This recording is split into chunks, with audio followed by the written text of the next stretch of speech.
Bom dia, pessoal. Como vão vocês? Tudo bem? Já fazia um tempinho, né?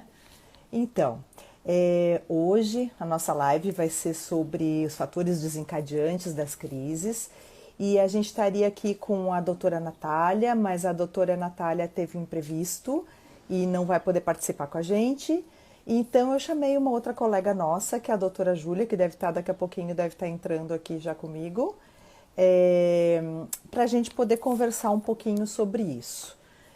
Eu acho que vocês todos, né, com as pessoas que têm o problema das crises, acabam lidando com esse tipo de situação, que são os fatores desencadeantes das crises, e a gente vai explicar um pouquinho mais sobre o que é isso. Parei, deixa eu só aceitar a Júlia aqui. Peraí. Deixa eu ver se vai dar certo. Vamos ver se vai. Bom dia, Rô. Deixa eu... Ah, tá aí a Júlia. Oi, Tudo bem? Deixa eu tudo. apresentar a Júlia para vocês. A Júlia também é mais uma das minhas meninas. A Júlia fez a residência com a gente lá na Santa Casa. E depois da residência, ela foi fazer a parte de eletroencefalo também lá no HC, fez toda a parte de formação dela. E agora ela está comigo lá na clínica, atendendo os pacientes e ficando um pouquinho mais, vendo os eletros, vendo os vídeos dos hospitais. Então, a Júlia é super bem-vinda e te apresenta aí agora. Bom dia, prazer, é um prazer estar aqui. Então, como a doutora Cris já me apresentou, eu, na verdade, tive minha formação, sou de Vitória, Espírito Santo, vim Ah, morar em é, São esqueci da Paulo, Vitória. Esqueci de Vitória. fiz minha É. formação em medicina lá, vim para São Paulo fazer a residência médica aqui e fui ficando, né? Fiz a residência na Santa Casa de São Paulo, depois fiz eletroencefalograma e epilepsia no HC. E agora complementando aí essa formação e tô aí na clínica com a doutora Cris. É um prazer estar aqui Tá hoje. certo, muito bem-vinda. Então, tá bom. Então, Ju, eu estava falando, pessoal, que a gente vai falar um pouquinho sobre os fatores desencadeantes das crises, né? Então, eu estava dizendo assim que todo mundo que é portador de crises acaba tendo essa situação, que existem muitas situações, vamos dizer assim, muitas causas, muitas eventos que acabam desencadeando as crises. Então, eu acho que a gente pode começar até chegar lá. A gente já falou disso em outras lives, mas eu acho que nunca vamos dizer assim, é demais a gente falar da situação. Como é que a gente consegue diferenciar dentro de uma crise epiléptica? Vamos dizer assim, todo paciente, vou fazer essa pergunta, todo Hum, paciente que tem uma crise epiléptica, ele é um paciente portador de epilepsia? Começamos por aí. Conversamos por aí. Não, é super importante frisar isso, né, doutora Cris? Que as crises epiléticas elas podem acontecer como um evento único na vida, né? Aquelas crises Uhum. que a gente chama de sintomáticas agudas, que geralmente tem algum fator que predispôs a pessoa a ter aquela crise. Fatores esses reversíveis ou não, ou seja, que podem ser tirados da vida do paciente ou não. Mas a epilepsia a gente define como aquele paciente que tem duas crises com intervalo de 24 horas entre elas, né? Então tem que ter uma crise após no mínimo 24 horas ter outra crise, ou uma crise associada a uma alteração no exame do eletroencefalograma, por isso a importância desse exame, além de outros motivos, né, da gente fazer o eletro, esse é no diagnóstico, ou a definição de uma síndrome epilética, que a gente vai falar um pouquinho mais aqui. Então, não, ter uma crise Uhum. epilética não é sinônimo de ter epilepsia, não é uma condição sine qua non.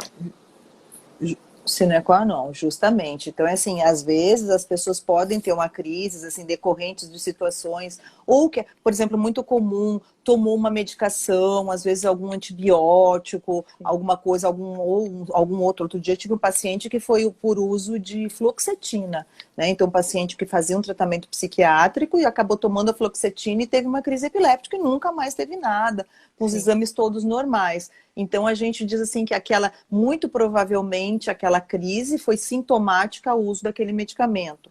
Outras sim. situações, por exemplo, quando eu brinco, né, com os adolescentes, às vezes assim, a pessoa vai e faz uma ingestão muito grande de álcool, não se alimentou direito, estava numa situação de uma hipoglicemia, quer dizer, de um açúcar baixo no sangue. Então, qualquer pessoa pode ter um evento de uma crise epiléptica numa situação da vida em que tenha alguma... Olha aí, ó, olha o que a Cris está falando, justamente. É que no caso da Carol, a Carolzinha ela já tem um problema da epilepsia, então a gente vai falar do fator desencadeante. Mas a gente tem muitas crianças que vão fazer por exemplo, fazem uma vacina X, lá, a vacina do calendário de vacinação, e acabam tendo um evento epiléptico decorrente dessa vacina. Então, isso são fatores isolados, são crises isoladas e que nunca mais a pessoa vai apresentar aquela crise novamente. E por que, né, Júlia, que é tão importante a gente definir isso? Por que a gente tem que separar as duas coisas? O que você acha? Porque assim, o paciente teve uma crise e chegou no consultório. E aí? O que eu faço, doutor? Eu acho que a primeira coisa que eles perguntam é: vou ter crise de novo? Né? Eu acho que é a primeira coisa que eles querem saber.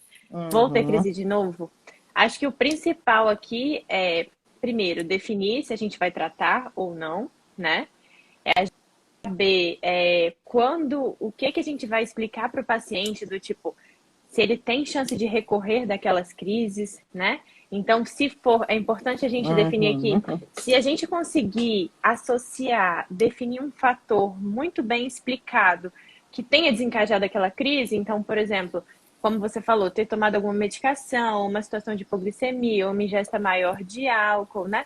Isso aí a gente não vai colocar o paciente dentro da estatística, aquela estatística que a gente fala de recorrência das crises no primeiro ano, né? Sim.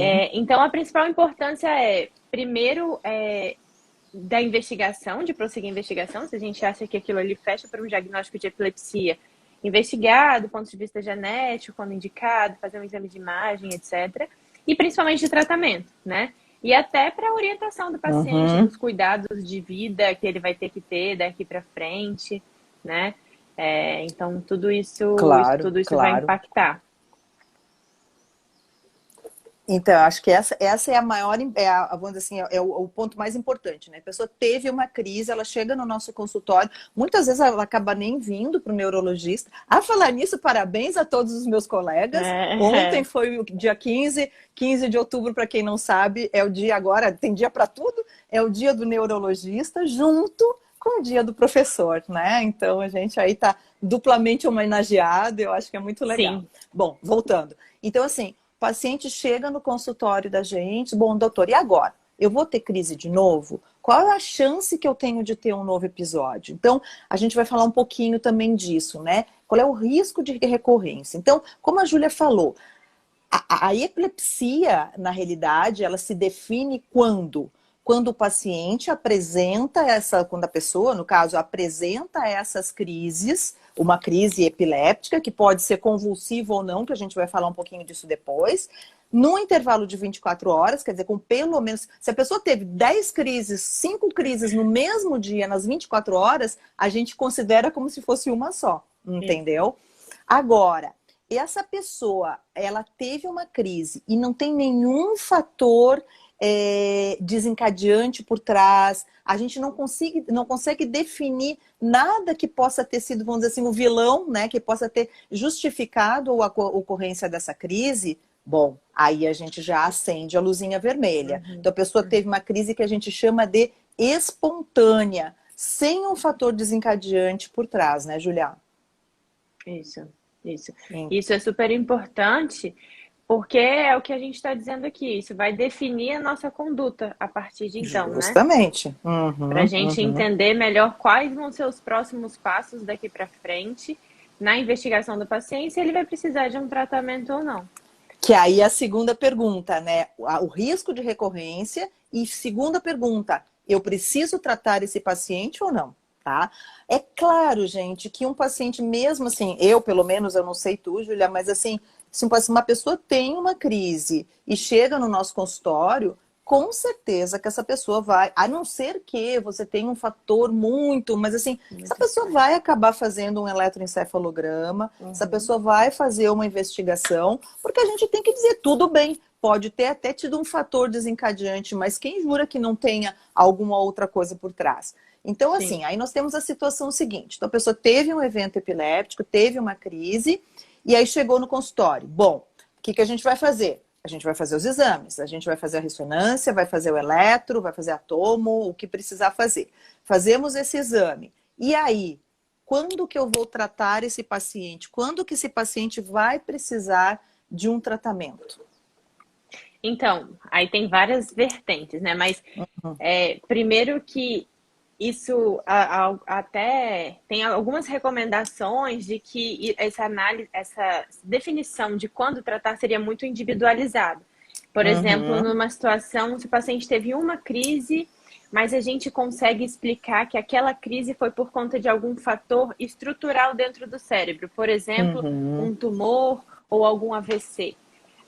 Alguns são a favor de iniciar um tratamento, considerando de que a chance de ter uma nova crise é muito grande, então de iniciar um tratamento, e algumas outras vertentes são a favor de não iniciar o tratamento. Eu, particularmente, frente àquele fator estrutural, né, indico, Com certeza. inicie um tratamento, mesmo que seja por um tratamento por um curto espaço de tempo, né, que a gente sabe que, por exemplo, um AVC, naqueles dias iniciais, pós o evento, onde você tem mais chances de recorrência de crise, né, que pode ser um evento catastrófico no processo de recuperação do paciente, ainda que lá na frente a gente retire a medicação.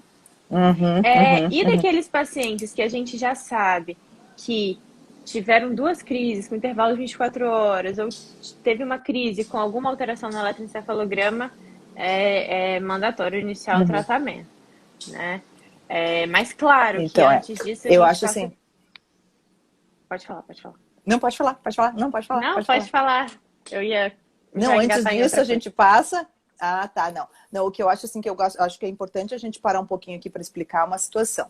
Então, assim, ó, essa situação que eu estou contando para vocês da crise sintomática, dela ser sintomática a algum processo, então isso que a Júlia comentou. Então, por exemplo, a pessoa teve um AVC, teve um traumatismo de crânio. Então, a gente tem um tempo para aquelas crises acontecerem por causa daquela lesão naquele momento, né? Então, claro que vocês que fazem, que estão aí no pronto-socorro, né? O pessoal mais jovem que lida com esses pacientes, é óbvio que se uma pessoa acabou tendo uma crise convulsiva naquele momento, ele acaba recebendo uma medicação. Agora, pode ser que essa pessoa depois lá na frente não vá ter mais aí, não vai desenvolver uma epilepsia, né? Ou seja, crises que vão acontecer espontaneamente. Agora, pode ser que essa pessoa até desenvolva no momento que ela teve um trauma, que ela teve um AVC. Então, é isso que a Júlia está explicando. Então, a situação é o seguinte, aí assim, esse paciente usou o medicamento, parou de usar, aí lá na frente ele acaba fazendo uma crise, sei lá, 6 meses após o AVC dele. Aí entra essa questão da recorrência que a gente chama, né? Porque assim, após um primeiro episódio, uma primeira crise que a pessoa tenha tido sem nenhum fator desencadeante, a chance que a gente tem de ter uma segunda crise, gira em torno de 30% a 50%, mais ou menos isso, né, Júlia? Agora, após uma segunda crise, isso daí já sobe para uns 60%, 70%, 80%. E depois da terceira, então, nem se fala. Então, claro que um paciente que tenha, por exemplo, nessa situação que a gente está falando, uma pessoa que teve uma lesão estrutural, quer dizer, ela tem uma cicatriz lá no cérebro dela, ela teve uma crise, eu não vou ficar esperando ela ter a segunda para tratar. A gente já vai tratar naquele momento em que a gente faz. Isso foi uma mudança que a gente teve nos últimos tempos, justamente porque antes a gente esperava o paciente ter a segunda crise. Hoje em dia, a gente não espera mais. Né, Julia? Exatamente. E é importante dizer também sobre essa questão da chance de ter outras crises, né? Falando assim de maneira percentual. Que no primeiro ano 30-40, isso vai aumentando ao longo do tempo, mas que nos primeiros 2 anos, aproximadamente 80-90% dos pacientes que teriam a recorrência da crise vão ter nesse intervalo dos primeiros 2 anos após a primeira crise. Então, quer dizer, o que reforça isso, né? Reforça que depois da segunda crise a gente, obviamente, vai indicar o tratamento e que esse segmento desses pacientes é super importante aí nos primeiros 2 anos após o evento. Então, aqui uma coisa importante que tu falaste, quer dizer assim, primeira questão, tratar ou não tratar. Então, a gente já explicou por que a gente vai tratar e quando a gente vai tratar. e quanto tempo a gente vai manter a medicação, Júlia, no primeiro momento. É isso que você acabou de falar, né? Exatamente. É. Aí entra essa questão, né, de quanto tempo manter, entra até os Uhum, conceitos de epilepsia resolvida. Isso é outra angústia dos pacientes. O uhum, primeiro é, será que eu vou ter crise de uhum, novo? E o segundo é, eu vou tomar medicação por uhum. sempre, né? Isso é Por uma quanto outra questão tempo, que é né? por quanto Uhum, tempo eu vou tomar a uhum, medicação, uhum. né? Sim, sim. Vamos explicar um pouquinho como é que funciona isso? Por quanto tempo que a gente mantém os pacientes? É que agora, assim, isso aí é uma seara muito grande, porque, claro, eu Exato. acho que a Júlia falou uma coisa muito importante, que é o seguinte, a individualização. Eu acho que isso é assim, a gente não pode botar, como eu digo assim, desculpa, perdão, assim, botar todo mundo no mesmo, no mesmo envoltório, vamos dizer assim. Sim. Eu acho que cada paciente que chega para a gente é um paciente individual, é uma única pessoa. E a gente vai ter que avaliar toda a situação de vida dessa pessoa, os fatores, tudo isso que a gente está comentando, para primeiro escolher o remédio para aquela pessoa e para aquele tipo de crise que ela tem. E segundo, quanto tempo eu vou manter o medicamento dessa pessoa. Então conta aí como é que você faz para escolher, como é que Uhum. dentro desses 2 anos, como é que funciona isso, Júlia? Explica aí pra gente. Tá, eu acho que a primeira coisa que a gente tem que pensar é isso.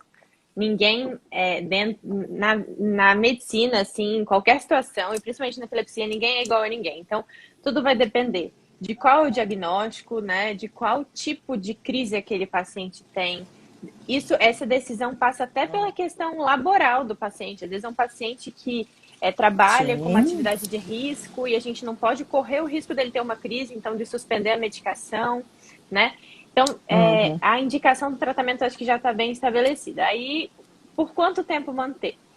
Isso aí uhum, não tem uma verdade absoluta, né? E a gente sabe que existem epilepsias que às vezes você passando daquela faixa etária que normalmente tem apresentação e aí entram as síndromes epiléticas, né? uhum, Elas uhum, vão tem a tendência a ter uma resolução do quadro, então a gente sabe que pela história natural, por outros pacientes que a gente conhece, provavelmente isso vai conseguir, a medicação vai conseguir ser suspensa depois de ultrapassar daquela faixa etária, em que é como a apresentação.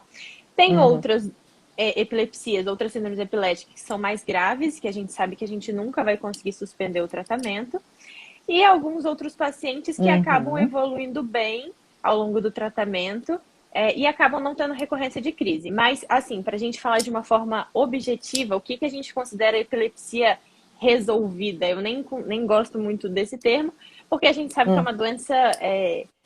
Não, A não é. Não, predisposição, a pessoa já é, tem aquela predisposição, né? Claro. exato. Uhum, Mas uhum, são aqueles pacientes que estão há 10 anos livres de crise e pelo menos qualquer 5 crise. desses, qualquer crise, não só Uhum, convulsão, né? E pelo uhum, menos 5 desses 10 anos sem medicação, né? uhum, uhum, Então, na hora da gente suspender, tudo vai depender assim.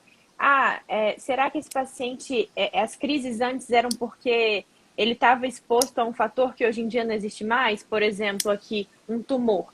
Tinha um tumor no cérebro e aí esse tumor foi operado e agora ele não tem mais esse tumor, então o paciente está bem, está sem crise, a gente pode tirar, né? uhum, Ou seja, uhum, já está há alguns anos sem ter crise, como eu falei aqui dessa definição de epilepsia resolvida? Ou será que esse paciente trabalha como tem uma atividade laboral mais de risco, que trabalha e não pode ter risco de ter crise, né, nesse período? uhum, Isso uhum, tudo é um contexto de fatores que a gente vai avaliar para suspender ou não a medicação. uhum, E eu acho que essa decisão é uhum. muito compartilhada também, né, com o paciente. Claro, claro, Né? claro, Tem com paciente que certeza. simplesmente não se sente seguro de suspender e tá Uhum, bem, tá tomando a medicação há muito tempo, tá uhum, bem. Tem com outros pacientes que certeza. querem tentar, né? Sim, isso é interessante, né? Porque eu acho que isso é assim, é a percepção de cada um. Por isso que a gente fala dessa questão da individualização.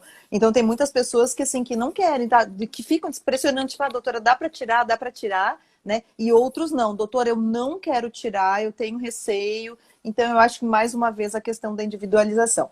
Então só para vocês entenderem uma outra coisa que eu acho que alguns pontos do que a Júlia comentou é assim. Então a pessoa, por exemplo, ela tem uma síndrome. Aqui eu vi que tem alguns neuropediatras com a gente aqui, mas assim, tem muitas crianças, né, que têm síndromes epilépticas. Que é uma síndrome epiléptica? É uma, vamos dizer assim, é uma epilepsia que tem nome e sobrenome. O que eu quero dizer com isso? Então, assim, ela vai ter uma característica de tipo de crise, uma característica de idade de início, de idade de fim. Vamos dar um exemplo. Uma epilepsia rolândica, que a gente chama, né? O que é epilepsia rolândica? É uma epilepsia que acontece na infância, começa na idade escolar e que a gente sabe que com a maturação do cérebro, ela tem a tendência de ir embora. Então, tipo assim, lá pela puberdade, pelos seus 10, 12, 14 anos, isso vai embora. Aí essa criança tomou a medicação por esse tempo, sei lá, 4, 5 anos de medicação, e aí ela nunca mais teve crise. Já tá pelo menos, porque para a gente pensar em tirar a primeira vez o remédio, a pessoa tem que estar 2 anos sem crises, que foi mais ou menos nisso que a Júlia explicou para vocês. Então, assim, a pessoa tá há 2 anos, já tá mais de 2 anos sem a crise. A pessoa, vamos dizer assim, é uma criança numa situação dessa, que ela tem uma epilepsia que a gente sabe que é uma síndrome que resolve com a idade. Então, vamos começar a tirar o medicamento. Como que eu tiro o medicamento? Como que você tira o medicamento, Júlia?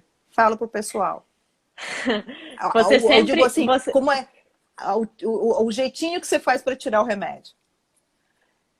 Você sempre me falou isso na residência, eu lembro. Go low, go slow, vai devagar. Muito bem, viu como eles aprendem? Sempre muito devagar, né? Essa decisão da retirada. E a gente, quando o paciente toma mais de uma medicação, a gente tira uma medicação por vez, né? Sempre um desmame lento e gradual. E sempre muito perto do paciente, muito perto do paciente. Né? Deixando uma medicação de resgate, caso ele tenha crise, enfim, esse acompanhamento bem próximo é importante nesse momento da retirada.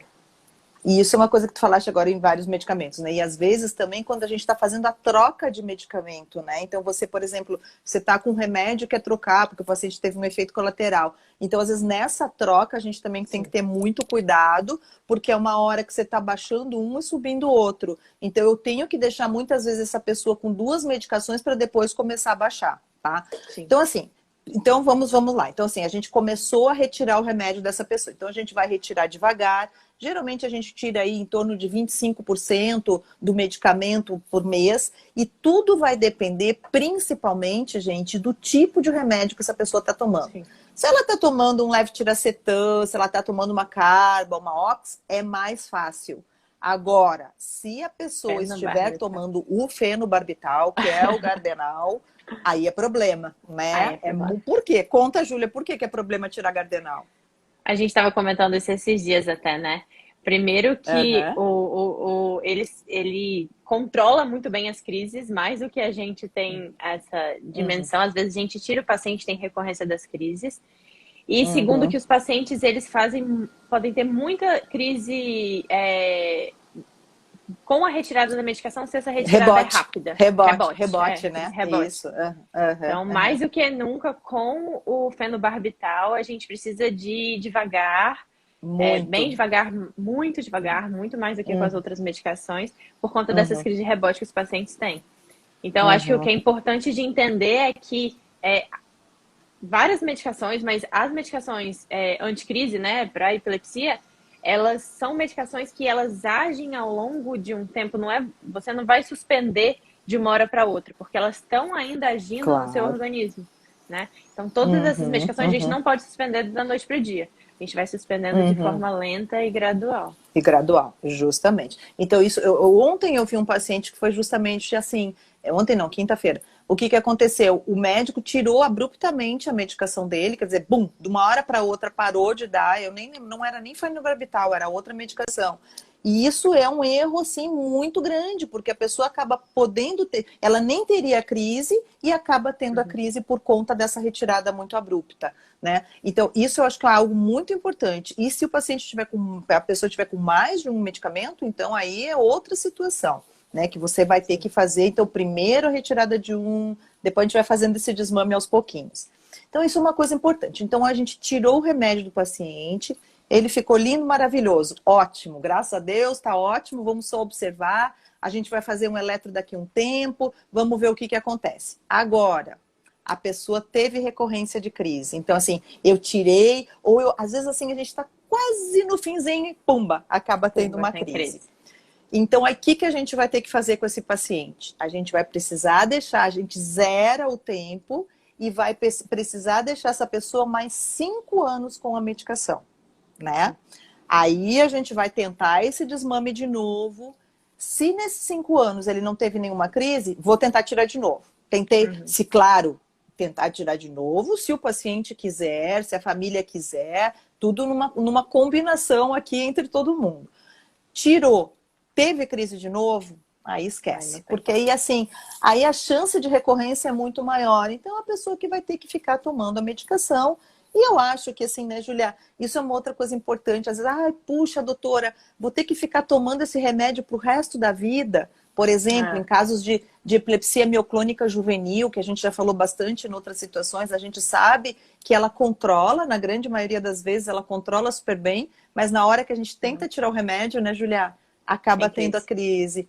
Então, são pessoas que vão ter. Aí, o que eu falo pro paciente? Eu digo, gente, pensa bem. A pessoa que tem pressão alta não tem que tomar o remédio a vida inteira? Sim. Tem. A pessoa que tem diabetes não vai ter que usar insulina? Vai. A pessoa que tem uma depressão grave não vai ter que tomar um antidepressivo? Vai. Então, a gente vai ter que usar o medicamento para tratar a epilepsia também por toda a vida. E eu acho que não é um crime. Mais do que nunca. Não, e mais do que nunca, né, doutora Cris? A gente hoje em dia tem medicações novas que cada vez causam menos efeitos colaterais, tanto que o paciente sente quanto, enfim, outros efeitos colaterais. Por exemplo, a osteoporose dos inibidores, né? Cada vez mais essas medicações têm trazido menos efeitos colaterais, né? Então, justamente. Esses pacientes, a tendência é que se houver a necessidade da tomada da medicação aí pro resto da vida, a gente vê que os efeitos colaterais, eles cada vez são menores, são menos sentidos. Isso é uma coisa que a gente sempre fala, né, Júlia? É a situação, assim, dos medicamentos mais modernos. Isso é uma outra coisa que eu já conversei com o pessoal outras vezes, mas essa questão da troca do medicamento. Porque, às vezes, tem colegas que, assim, porque eu tenho um medicamento mais moderno, não sei o quê, mas a pessoa tá muito bem, não tem efeito colateral, tá tudo ok. Eu digo assim, em time que tá ganhando, gente, a gente não mexe, deixa quietinho. Não é porque tem um remédio novo que eu tenho. Isso tem acontecido muito, por exemplo, com o próprio levetiracetam, né? Então, assim, o pessoal acaba, os médicos mesmo, vamos dar uma medicação mais moderna. E a pessoa tá lá tomando seu remédio lá e tudo mais. Agora, eu concordo plenamente contigo, eu tenho situações em que eu tenho trocado, principalmente, por exemplo, o que a Júlia falou dos indutores, então as medicações mais, tipo assim, a carbamazepina, a fenitoína, que são medicamentos mais antigos, né? Se a gente colocar na linha de tempo, esses medicamentos foram lançados lá pelos anos de 60, por aí. Fenobarbital, gente, é isso mesmo, acompanha a nossa vida, eu também acho. Fenobarbital foi 1912. Então, vocês vejam que o pobrezinho é velhinho, mas que é uma medicação que eu acho que tem um papel muito importante. Então, o que acontece? Eu acho que se a pessoa está tendo alguma situação em que eu precise, por exemplo, a Rô colocou aqui, nem me fale, porque aconteceu isso com o Márcio, a gente teve que trocar o medicamento dele, foi um perereco, né? Mas assim, por uma situação que eu precisava trocar naquele momento. E agora a gente voltou para o medicamento antigo, no caso, a oxcarbazepina. Então, assim, a gente tem que ter um pouquinho de cuidado nessas trocas, mas com certeza, por exemplo, vou dar um exemplo para vocês. Eu tive uma paciente que ela na realidade, ela já estava usando a carbamazepina em dose altíssima, ela usa o levetiracetam e o clobazam. Tu vê que ela tem uma epilepsia bem de difícil controle. E essa senhora, o que acontecia é que toda vez que eu tinha que dar um antibiótico, que ela tinha que tomar um antibiótico para uma infecção urinária, ela intoxicava, era uma bagunça. Então, a gente acabou trocando a carbamazepina dela. Trocando, não. Houve a história. Eu tentei fazer o desmame da carbamazepina para entrar com uma dessas medicações mais novas, que é a lacosamida. E o que aconteceu? Eu consegui diminuir, ela melhorou muito desses efeitos colaterais, mas eu não consegui tirar a carba. Eu tive que deixar a carba junto com a lacosamida.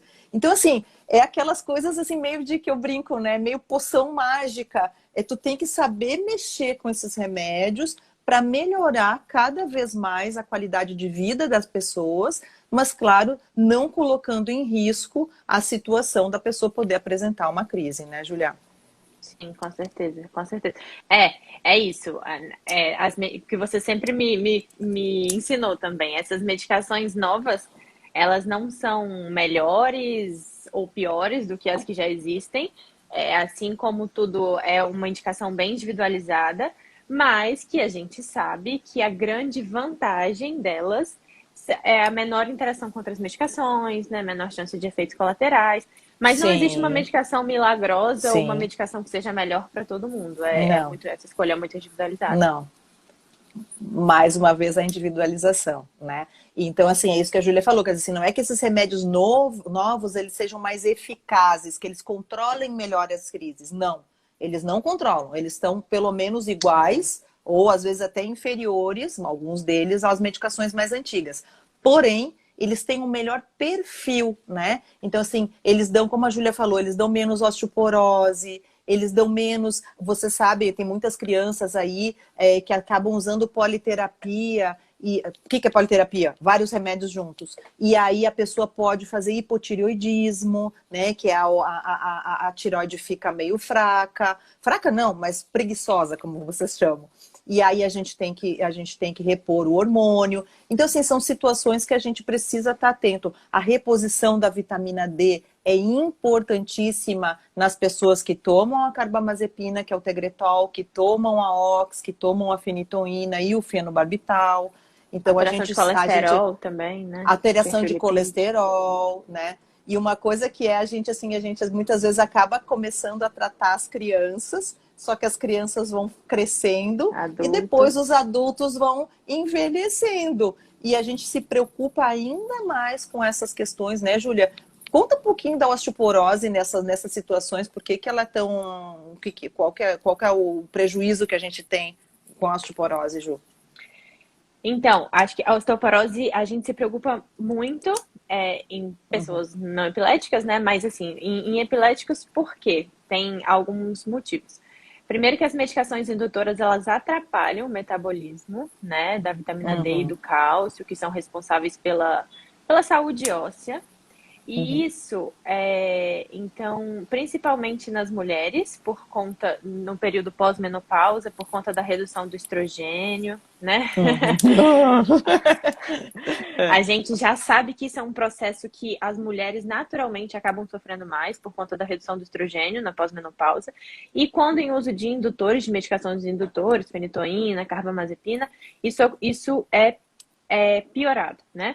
E aí, Uhum. a outra grande preocupação também é o quê? É que esses pacientes tenham crise, né? E Cai. acabam caiam e acabam tendo alguma fratura por conta do Uhum. enfraquecimento da saúde óssea. Então, é Sim. um conglomerado de coisas que a gente Uhum. tem que estar muito atento com a vitamina D.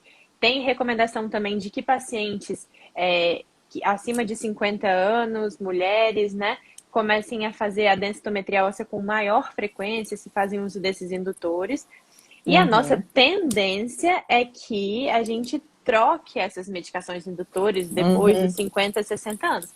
Uhum. Mas, como a doutora Uhum. Cris falou, nem sempre é possível, né? Tem casos de pacientes que não conseguem Casos e ficar sem o casos. fenobarbital Ou a carbamazepina, por exemplo, como ou esse a caso que eu carbamazepina. contei. Então, assim, na realidade, é claro que, graças a Deus, 80%, como a gente já falou isso em outras situações, 80% das pessoas portadoras de epilepsia têm uma epilepsia de fácil controle, então que controlam com uma medicação, então a gente não vai ter essa dificuldade, mas é claro que assim, lá no consultório a gente acaba vendo pessoas com epilepsia de muito difícil controle, então assim, onde que às vezes uma pequena mudança já é o castelo de cartas, né? Tu tira uma coisinha e blum, vem tudo Sim. abaixo.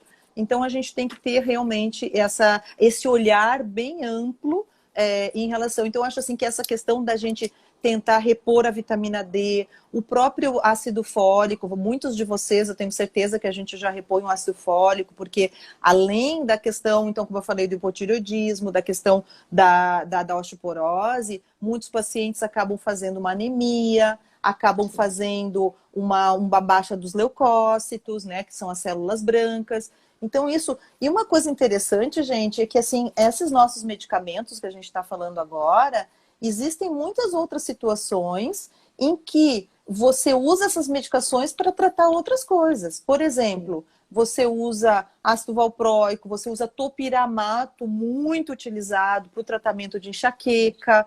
Então a gente precisa ficar atento, não só nos pacientes que tomam por conta da epilepsia, mas também nas pessoas que acabam tomando por outros motivos, né, Julia? Sim, com certeza. Essas são preocupações que a gente tem que sempre lembrar quando esses pacientes estão tomando essas medicações que a gente citou aqui. Então, sempre está pedindo os exames de controle, reforçando a necessidade.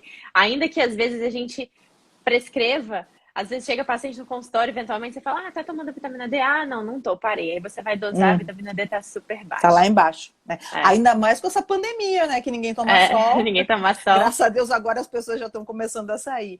Mas então, assim, então a falta do sol. Então, assim, são todas orientações que a gente precisa dar, além do medicamento que a gente prescreve, né, Júlia?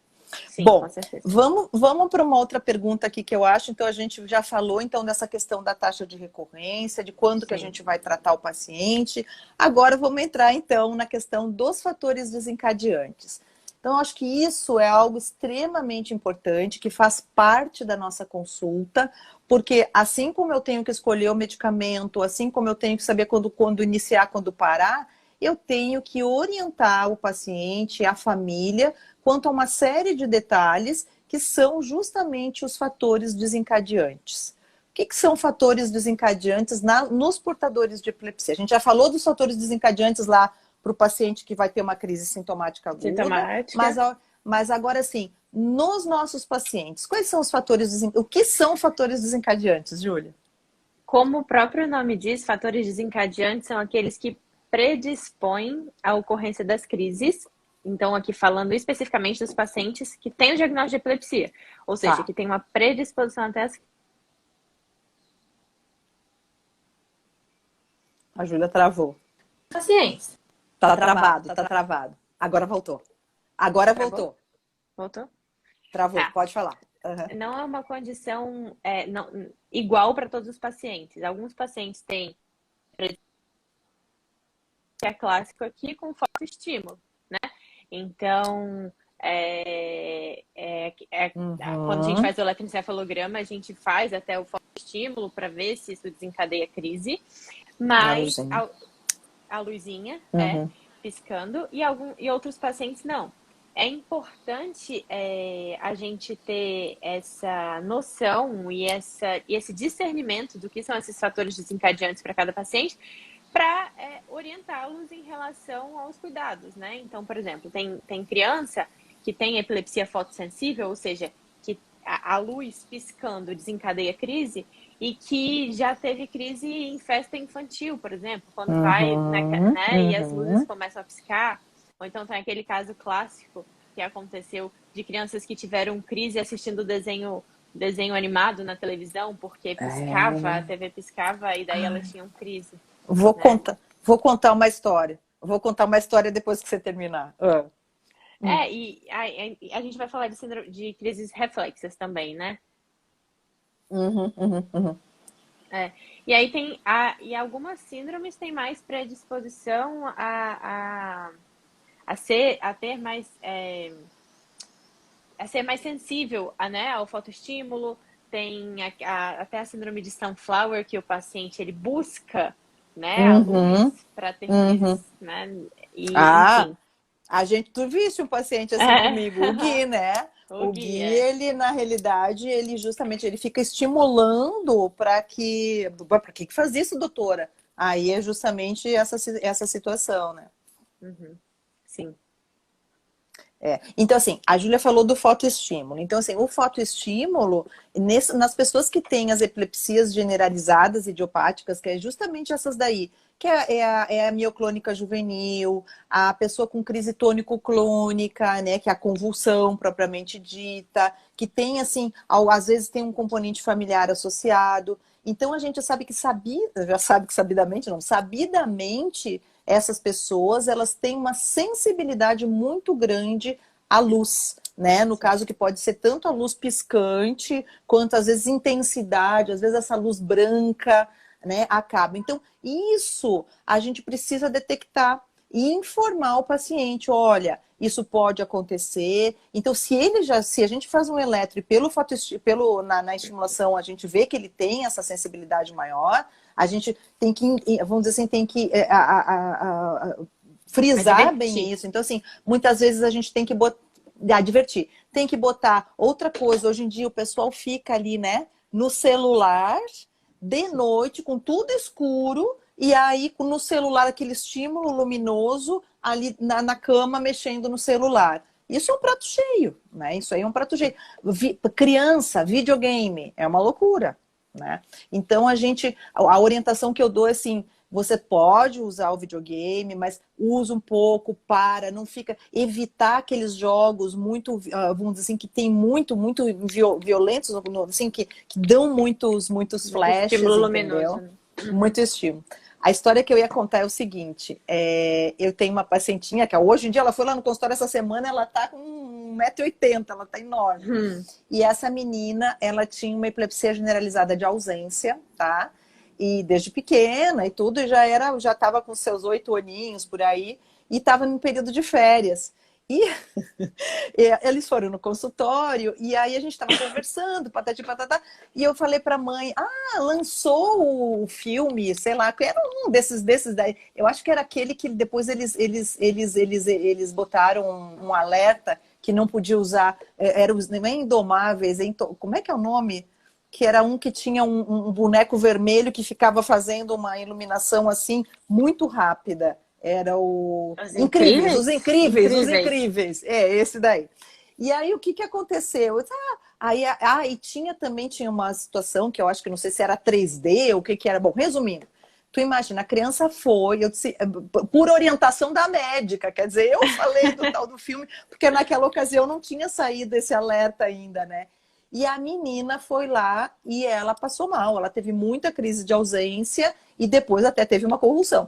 A mãe me liga, doutora, eu disse, gente de Deus. Então vocês vejam como que é importante a gente orientar. Então essa questão do cinema 3D é muito ruim, né? Porque aquele estímulo com o óculos, sim, isso pode desencadear. Então, assim, o fotoestímulo, eu acho que dentro dos fatores desencadeantes é um dos mais importantes. Outro fator desencadeante importantíssimo, então que aí a gente já entra para a mulher mais adulta. Qual que é, Júlia? Da mulher mais adulta? Catamenial, a menstruação, né? Catamenial. Adulto. Catamenial. Tem muita mulher Explica um pouquinho o que é que é isso. A epilepsia catamenial, a gente define quando a mulher ela tem as crises, mas ela tem uma exacerbação, um aumento da frequência e da intensidade das crises naquele período menstrual, que pode ser antes, depois ou durante a menstruação, né? Ou naquela fase ovulatória, que vem antes de efetivamente acontecer a menstruação, né? Ou após. E a gente vai conseguir ter uma boa relação disso quando o paciente consegue fazer um calendário demarcando quando que ocorre o ciclo menstrual, por pelo menos uns 2, 3 meses, e um calendário das crises. Aí a gente faz mesmo uma associação, se naquele período as crises ocorrem com maior frequência. Então é bem comum, que essas pacientes em idade fértil, né, tenham um aumento das crises. E aí a gente precisa de lançar a mão de alguns tratamentos específicos para isso. E isso é uma outra coisa importante, não só no período perimenstrual, como no pico ovulatório, porque a gente tem um pico de estrogênio. A gente tem, gente, que assim, o estrogênio, que é o hormônio feminino, ele é pró-convulsivante, ou seja, ele pode piorar as crises nesse sentido que a Júlia está explicando, e a progesterona, ela é protetora. Então, o que que acontece? Isso não é um problema da mulher, não. Isso é a flutuação normal do ciclo menstrual que acontece e que muitas mulheres pioram nesse período, justamente por conta dessa flutuação hormonal, certo? Sim. Então, às vezes, a gente precisa lançar mão de usar pílula contínua, a gente precisa, às vezes, aumentar a medicação durante esse período. Então, são todas as situações que a gente tem que realmente definir, como a Júlia explicou, para poder tratar, né, Ju? Sim, com certeza, com certeza. As mulheres, elas. Ainda esses dias a gente estava vendo um caso, né? A Uhum. paciente, depois de tratamentos da epilepsia, cirurgia, enfim, Você está ela continuava aparecendo. tendo as crises só no período perimenstrual. E aí isso é muito singular da mulher, Uhum. não são todas, mas Uhum. isso é muito singular por conta do estrogênio. Uhum. Uhum. E ainda Outro tem. fator desencadeante. Ah, desculpa. Não, Pode eu falar. ia falar Pode falar. da hiperventilação, né? Ah, Das vamos. crises de Pode falar da hiperp. Eu ia ausência. falar de outro, pode falar da hiper. O que que acontece com a hiper? Ah. Alguns pacientes perguntam, por que durante o exame a gente faz então o fotoestímulo, faz a hiperventilação? Porque existem as crises de ausência, principalmente, elas são desencadeadas por uma hiperventilação, né? Que é aquilo que você respira mais rápido. No exame a gente pede para fazer por 5 minutos, mas aquele momento que você respira mais rápido. Então, alguns pacientes têm a crise de ausência exacerbada nos momentos que ficam mais ansioso, aí acaba tendo uma hiperpneia, ou na prática de Uhum. atividade física, né? Isso Uhum. também é um outro fator desencadeante. Isso. Uhum. É, isso foi uma coisa. Eu tive um caso bem dramático, que o rapaz também tinha uma epilepsia generalizada dessas, e ele estava na esteira e correndo, né? E, assim, aí juntou um monte de fator, porque tem a situação de juntar os fatores desencadeantes. Ele estava, aí vamos lá, estressado, então a gente sabe que o Sim, estresse, que o estresse. nervoso pode desencadear crises. Ele tinha, vamos falar disso depois, da privação do sono, que ele tinha acordado tipo 4:30 da manhã para ir correr na esteira, e aí foi correr na esteira e teve a hiperpneia. Então você teve uma conjunção de fatores e esse menino acabou tendo uma convulsão na esteira e quebrou o braço, então, enfim. Então a gente, então todos esses fatores que eu falei também são super importantes, né, Ju? A Sim. situação da privação, fala um pouquinho da privação de sono, que é outra coisa que a gente precisa conversar muito com os pacientes. A privação de sono é um dos principais fatores que a gente vê como desencadeante, né, de crise. Então, o que a gente Uhum. sempre fala que não é balela é que é uma noite de sono, tanto que é tão desencadeante que a gente pede para o paciente ficar algumas horas sem dormir antes de fazer o exame. Fazer Isso um porque a gente, eletroencefalo, né? antes de fazer o Privar o sono eletroencefalo, antes do eletro, né? É. privar o Uhum, sono. uhum, Isso uhum. porque a gente precisa que ele durma para não só ter as crises, mas porque durante o sono a gente consegue ver algumas alterações que durante a vigília de um período acordado a gente não consegue ver. E porque a ausência do sono é um fator importante desencadeante de crise. Então, Uhum. a gente às vezes vê jovem, né, que vira à noite, às vezes em festa, jogando, estudando, porque a gente vê que é um período que os jovens gostam de ficar acordados. E aí, às vezes, associa a ingesta de álcool, que também é um fator desencadeante, e aí Uhum. tem crise, né? Uhum. Uhum. Então, É. são Junta tudo. esses fatores. Então, eu Junta acho tudo. que isso é super importante. Assim, a privação de sono. Quando a gente fala, não fica a hora, coisa de mãe, né? Não fica sem te alimentar, come alguma coisinha. Por quê? A própria hipoglicemia baixa de açúcar é outra situação. Então, vocês vejam como tem coisa, que a gente tem essa hiperpneia, tem o fotoestímulo, a privação do sono, o período da menstruação, essa questão também que é muito importante que a gente tem que pensar do estresse. Então, assim, a pessoa está super ansiosa. Então, muitas vezes, outro dia eu tive também uma paciente assim que ela estava no emprego consumptivo para ela, entendeu? Então, assim, estava muito complicado e ela estava tendo crises. E aí eu disse, gente, presta atenção nesse teu emprego e tudo bom. Resumindo, ela saiu do emprego e voltou agora, uns 6 meses depois. doutora, minha vida é outra. Então, Mudou. às vezes, a gente não consegue nem perceber o que está. Isso na vida da gente, né? O que está estressando. Mas na pessoa portadora de epilepsia, isso acaba, vamos dizer assim, tendo um impacto maior, justamente porque pode, vamos dizer assim, desencadear a crise. E isso, gente, eu acho que é outra coisa super importante, né? Que eu lembrei um negócio de falar para vocês. Porque às vezes, assim, a pessoa tem crise, a pessoa tá super bem, daqui a pouco começa a ter crise. Aí vai pronto-socorro, pumba, aumenta um remédio. Aconteceu isso agora. Vou contar a história. Dona Guiomar, uma vovozinha de 92 anos, que eu consegui controlar essa senhorinha com uma medicação X, ela tá sem crise. Foi super difícil da gente conseguir controlar um remédio que ela ficasse bem. E aí simplesmente ela teve dois eventos, um na segunda e outro na terça-feira, em que ela teve uma síncope, não dá nem para dizer se foi crise, porque ela não teve abalo, não teve nada, e foi para o pronto-socorro. Chegou no pronto-socorro, primeira coisa que o médico fez, pumba, dobrou a medicação dela. Quer dizer, aí uma senhora de 92 anos de idade que ficou confusa, a primeira coisa que a gente tem que pensar não é que o remédio está fraco, e sim que tem alguma coisa que está justificando a situação. O que é, vamos dizer assim, vocês que fazem pronto-socorro, o que é a causa mais frequente de quadro de delírio, de confusão mental numa senhora de 92 anos de idade? E tu, na Infecção infecção urinária, urinária? é óbvio. E tu, é infecção urinária. Então, o que é? Aí aí deram antibiótico, aí a filha me ligou e disse, não, tu não aumenta a medicação dela, não tem necessidade nenhuma, só vai dar o antibiótico para ela, óbvio. Então, Sim. para vocês terem uma ideia que às vezes não é só aumentar remédio, colocar outro remédio, a gente tem que entender a situação de por que aquilo está acontecendo. Às vezes, só uma orientação dessas questões dos fatores já ajuda a pessoa e já controla as crises, não é, Julia? Sim.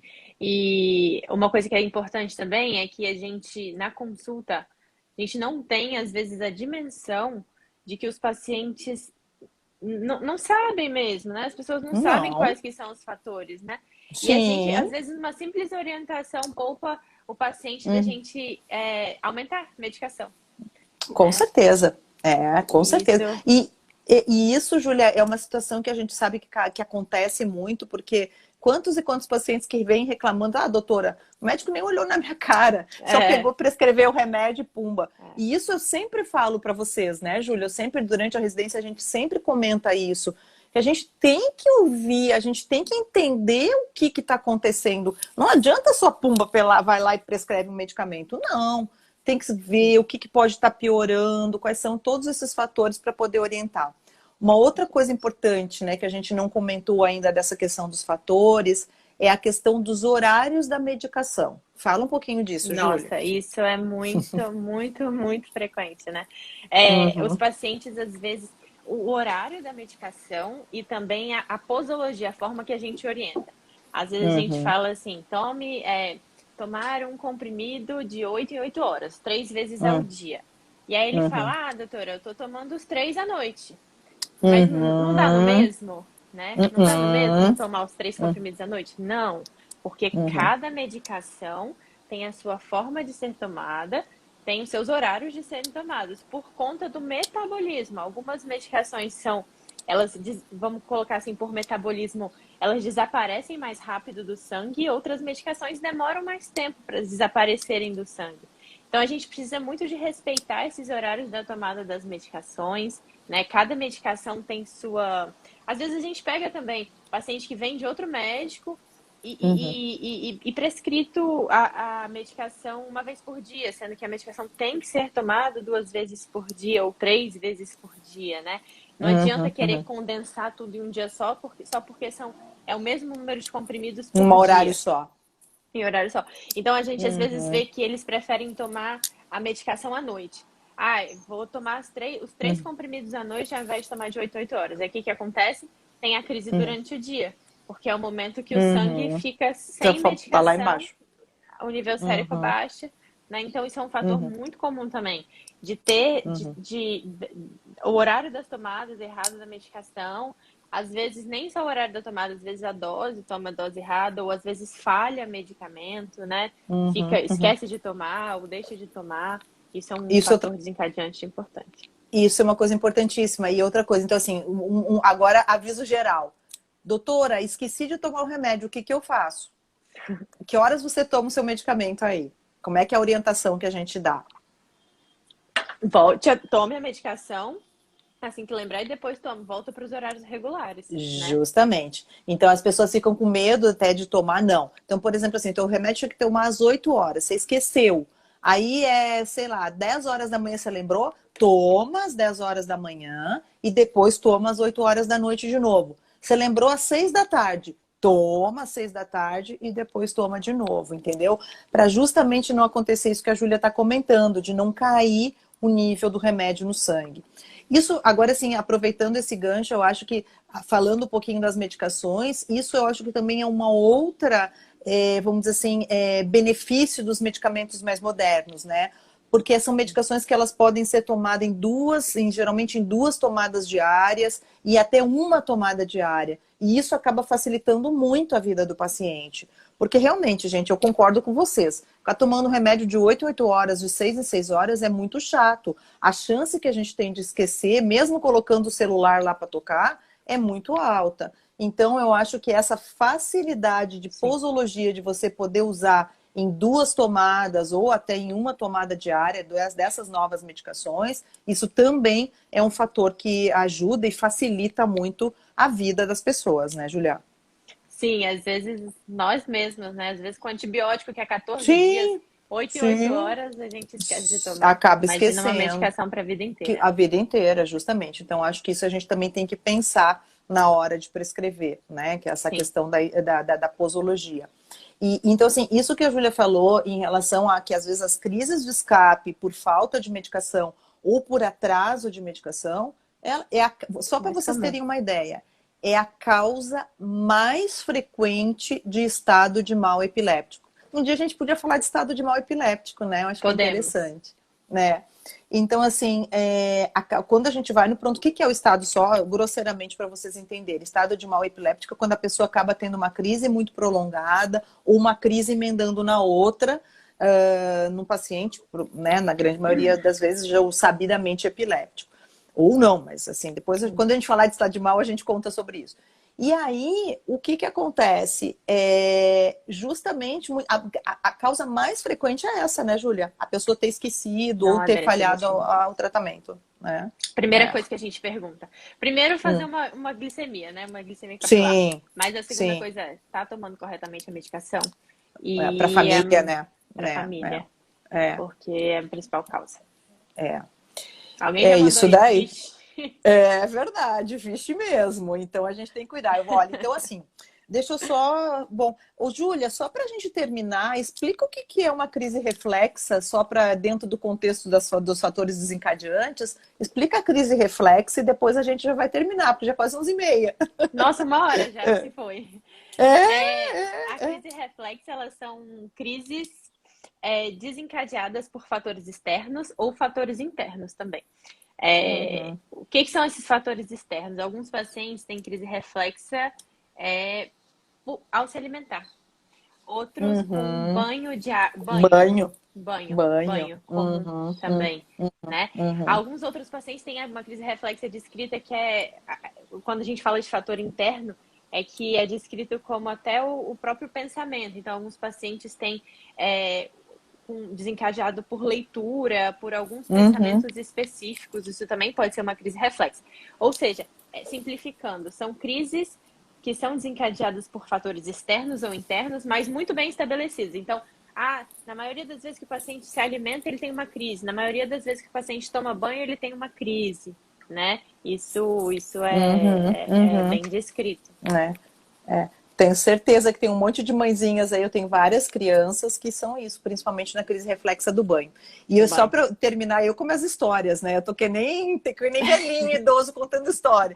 É Mas muito assim, eu paciente. tenho muito paciente. Eu tenho uma paciente que ela tem uma crise reflexa, uma coisa assim muito pontual.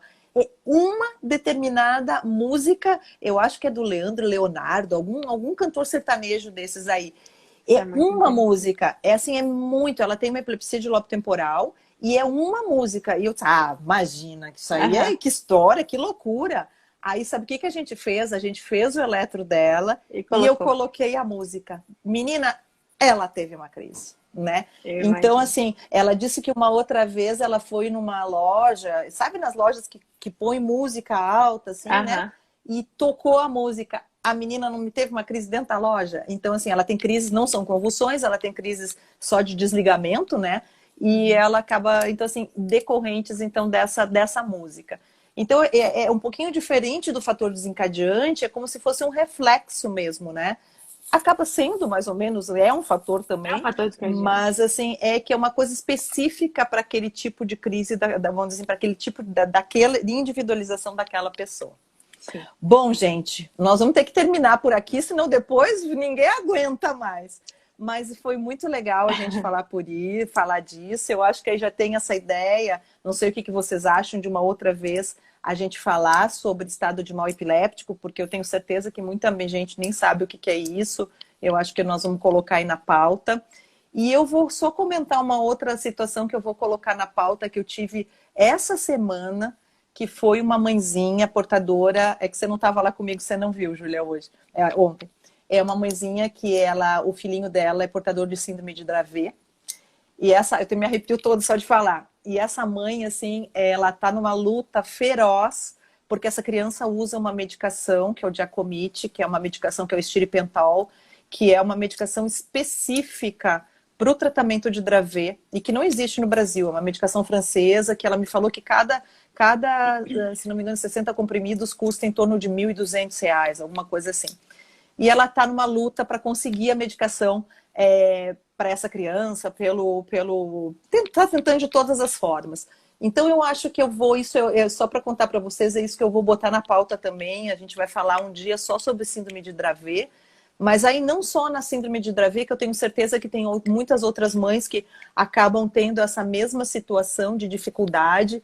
Mas o que a gente poderia fazer para conseguir, vamos dizer assim, melhorar mais e o acesso dessas pessoas a essas medicações mais específicas, mais caras, alguns movimentos que a gente poderia ter.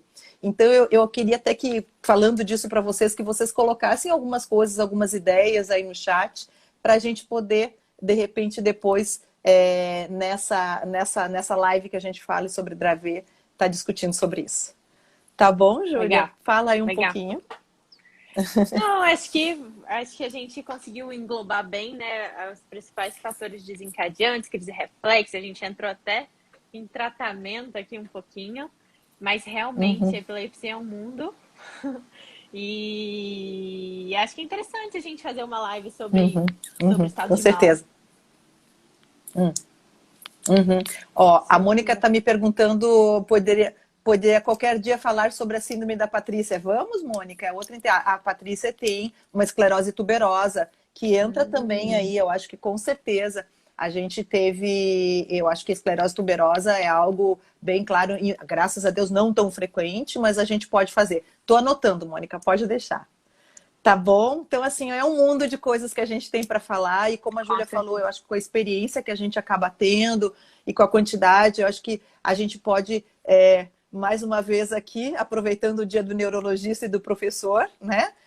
Ensinar as coisas para as outras pessoas poderem tratar melhor os pacientes. Com certeza. Certo? Então, eu desejo aí Certo. um bom sábado, um bom domingo a todos e até a próxima, que é eu acho que é daqui a 15 dias, mas vocês ficam vendo aí no site que aí aparece. Tá bom? Então tá Um bom. Um beijo. beijo. Tchau, Prazer. gente. Tchau.